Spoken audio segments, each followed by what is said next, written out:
excusez. Avant de commencer, j'aimerais souligner l'absence de M. Jonathan Pépin au siège numéro 5 qui se doit d'être absent pour des raisons de décès. Alors, pour débuter, bienvenue à la séance extraordinaire du Conseil municipal de la municipalité de Saint-Benoît en ce 18e jour du mois de juin 2024. 1. Ouverture de la séance. 2. Adoption de l'ordre du jour. 3. Résolution modifiant le règlement numéro 641-2024, décrétant un emprunt de 3 356 083 et décrétant une dépense de 4 451 636 pour des travaux d'aqueduc et d'égouts du parc industriel. 4. Règlement sur les plans d'implantation, d'intégration architecturale, PHA. Obligation au devoir d'adoption d'un PIA par les municipalités. Demande de reconsidération par le gouvernement du Québec. 5. Demande de révision de la loi sur la fiscalité municipale pour les taxes de la Sûreté du Québec. Une demande d'appui. 6. Programme de subvention de 4 500 bornes d'Hydro-Québec, des bornes de recharge. 7. Demande d'aide financière, mise aux normes, installation septique, sur le lot 4 689 163. 8. Demande de reconsidération de la subvention PA-FIRSPA, projet pour le skatepark. 9. Période de questions. 10. Clôture de la séance. Qui propose l'adoption de l'ordre du jour? M. Louis-David Bonnet. Excusez, M. Louis-David Bonnet propose. Qui seconde? Claude. M. Claude Fournier, seconde. Merci. Au point numéro 3, résolution modifiant le règlement numéro 641-2024, décrétant un emprunt de 3 356 083 et décrétant une dépense de 4 451 636 pour des travaux d'aqueduc et d'égouts du parc industriel. Alors, suite à l'envoi du règlement d'emprunt 641-2024 au ministère des Affaires municipales et de l'Habitation, alors des irrégularités doivent être corrigées afin qu'ils puissent être approuvés. Alors, les fonctionnaires du MANACH nous ont demandé que le montant de l'emprunt et de la dépense inscrit au règlement soit de 4 451 636 tel que prévu dans les documents annexés. De plus, ils nous ont demandé d'ajouter une mention supplémentaire du montant de 1 095 553 provenant de la subvention PAPL à l'article 7 du règlement, car il sera reçu comptant et affecté aux dépenses du projet dans le but de faire diminuer l'emprunt. Qui propose la résolution? Propose. Madame Ginette Lessard propose. Qui seconde? Seconde. Monsieur Marc Lucier, seconde. Vous êtes tous d'accord? Oui. Merci. Au point 4, règlement sur les plans d'implantation, d'intégration architecturale, obligation au devoir d'adoption d'un PIA par les municipalités. Demande de reconsidération par le gouvernement du Québec. Oui, alors la municipalité de Sainte-Hélène de Bagotte demande aux municipalités du Québec d'appuyer leur demande de reconsidération par le gouvernement du Québec de l'obligation de mise en vigueur d'un règlement sur les plans d'implantation d'intégration architecturale, puisque ce type de règlement engendre des processus et du travail supplémentaire pour l'administration municipale, le comité consultatif d'urbanisme et le conseil municipal. Pour vulgariser un petit peu là, ce que c'est en fait le règlement sur les plans d'implantation d'intégration architecturale, en fait, c'est pour venir créer on pourrait dire qu'on vient créer un quartier résidentiel et qui doit être harmonisé, donc toutes des maisons faites de la même façon, avec le même type de matériel, dans les mêmes couleurs et tout ça. Les municipalités ont actuellement le pouvoir d'en adopter si elles le désirent, mais le gouvernement du Québec désire l'imposer.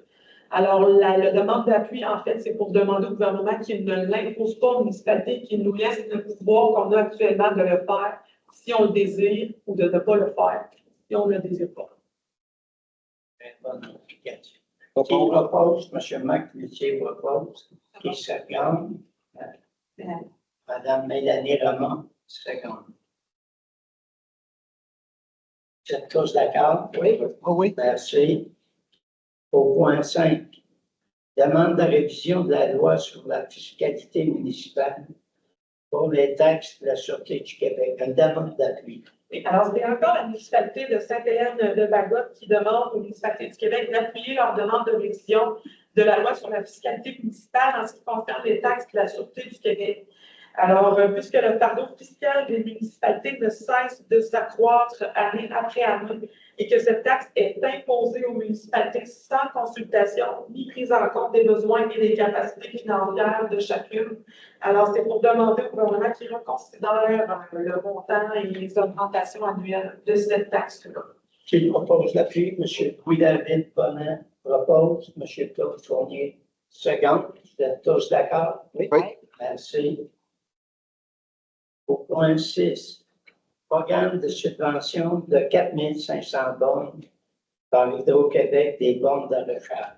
Oui, alors la municipalité souhaite installer des bornes de recharge pour véhicules électriques et faire la demande d'une subvention dans le programme de subvention de 4 500 bornes. Alors, c'est pour m'autoriser, en fait, à signer la demande de subvention et tout autre document nécessaire et à la déposer auprès d'Hydro-Québec. Une question. Oui. Est-ce que c'est subventionné à 100 Oui, c'est une subvention qui couvre 100% le projet. Et pour information, les bornes, l'analyse qui a été faite, les bornes doivent être visibles du chemin. Et l'endroit qui a été ciblé, c'est à la nouvelle bibliothèque, donc que les bornes seraient installées. Pas au stationnement qui est à côté sur le mur du bâtiment, mais plutôt celui-là en arrière où il y a des arbres. Donc, ça serait à cet endroit-là qui serait installé, que les bornes sont. Qui propose? M. Claude Fournier propose. Qui seconde? Seconde. Mme Ginette Lessard, seconde. Vous êtes tous d'accord? Oui. Oui. Merci. Au point 7, demande d'aide financière, mise aux normes, installation septique sur le lot, 4 699 163. Oui, alors le propriétaire du lot 4 699 163 a fait la demande d'aide financière concernant la mise à jour de son installation septique. Alors, on a reçu son certificat de conformité à cet effet-là. Alors, c'est pour accepter la demande et verser le montant de 2 500 $ au propriétaire du 336 route 261. Il propose. Mme Mélanie Ramon propose. Et seconde? Seconde. M. Marc Cloutier, seconde. Vous êtes tous d'accord? Oui. Si. Au point 8, demande de reconsidération de la subvention PAFIRSPA, progrès pour le skate. Oui, alors, la municipalité a reçu une lettre de refus concernant la demande de subvention au niveau du programme d'aide financière des infrastructures récréatives et sportives de plein air, donc le PAFIRSPA.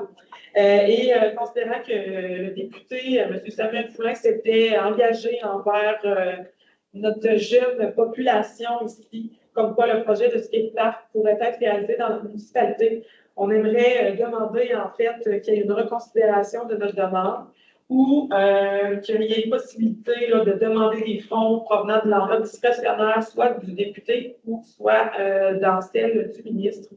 Et on va ajouter une mention spéciale à notre résolution, considérant que le Conseil des jeunes a avancé des sous pour en fait couvrir la partie de la municipalité et qu'il y a déjà un bon montant qui est ramassé à cet effet-là. C'est bien. Qui propose? M. Louis-David Bonin propose. Seconde. Mme Ginette Lessard, seconde. Vous êtes tous d'accord? Oui. Merci. Moi, je me propose d'aller lui remettre.